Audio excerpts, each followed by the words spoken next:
চুয়াডাঙ্গা জীবননগর পৌরসভার ৬ নম্বর ওয়ার্ডের primary school পাড়ার বাসিন্দা শ্রী বনমালী কর্মকার দীর্ঘ ৮ মাস ধরে শয্যাশায়ী অবস্থায় জীবনযাপন করছেন। শারীরিক অসুস্থতার কারণে তিনি আর চলাফেরা করতে পারছেন না।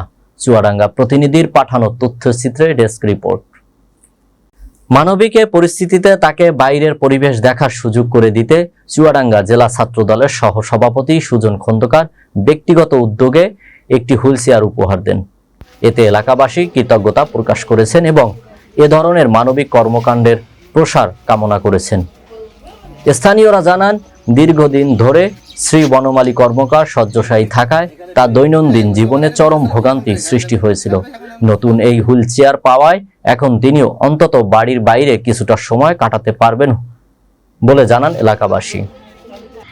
সকালে গেছিলাম সীমান্ত ইউনিয়নে নতুন প্রোগ্রামে। ওখানে আমাদের মনির ভাই ঢাকাতে চাকরি করে, উনি আর্মি পার্সন। মনির ভাই পক্ষ থেকে একটা হুইলচেয়ার পাঠিয়েছিল ভাই, ওইটা ওখানে দেওয়া হয়েছে। আর এটা আমার নিজ এলাকা ৬ নম্বর ওয়ার্ড, আমার ওয়ার্ড, নিজস্ব ওয়ার্ড এবং আমার পাড়া, আমার এলাকায়।